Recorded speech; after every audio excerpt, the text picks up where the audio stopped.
It was reported earlier this year that Israeli spyware Pegasus was used between 2018 and 2019 to target the mobile devices of thousands of people across the world, including at least 300 in India. Among those affected were serving ministers in the Narendra Modi government and opposition leaders, besides many journalists and business people. The scariest part was that these were zero-click attacks, meaning that the spyware was able to infect the phones without any action from the user. Pegasus is a surveillance software developed by Israel-based cybersecurity company NSO Group. Once it has infected a smartphone, whether Android or iOS, it can turn it into a fully fledged surveillance device. SMS, emails, WhatsApp messages, iMessages can all be opened, read and copied. It can also record incoming and outgoing calls and steal all photos on the device. Scary, right? What's even scarier is the fact that the spyware could infect phones without any action by their owners, and the snooping activity happened in the background without the user knowing anything about it. But why is the Pegasus snooping in the news again? Security researchers at Canada-based Citizen Lab recently found the evidence of attempted or successful installation of Pegasus in Apple iPhones. The discovery was important because of the critical nature of the vulnerability here. The spyware required no user interaction to infect the device.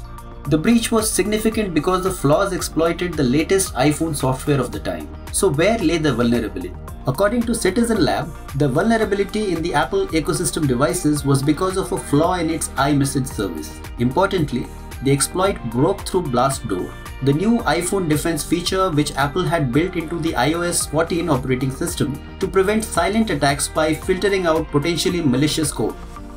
This was not the first time that NSO Group had been accused of infiltrating devices without user consent, but the response this time was different. Apple confirmed the Citizen Lab finding and was quick to patch the vulnerability with a software upgrade.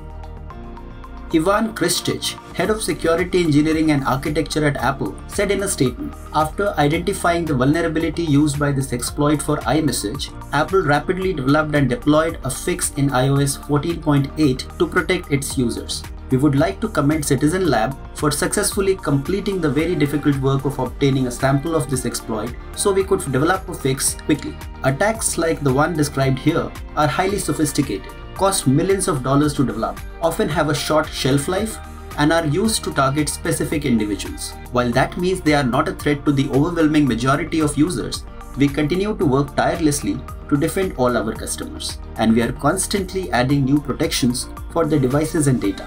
Well, for now, Apple users can heave a sigh of relief as the security gaps seem to have been plugged, and we hope the technology giants are able to stay a step ahead of attackers and ensure that the data and privacy of their users remain safe. If you liked this video, share it and subscribe to Business Standard. For more news, views and insights, log on to www.business-standard.com. Do also follow us on YouTube, Twitter, Facebook, Instagram, Telegram and LinkedIn.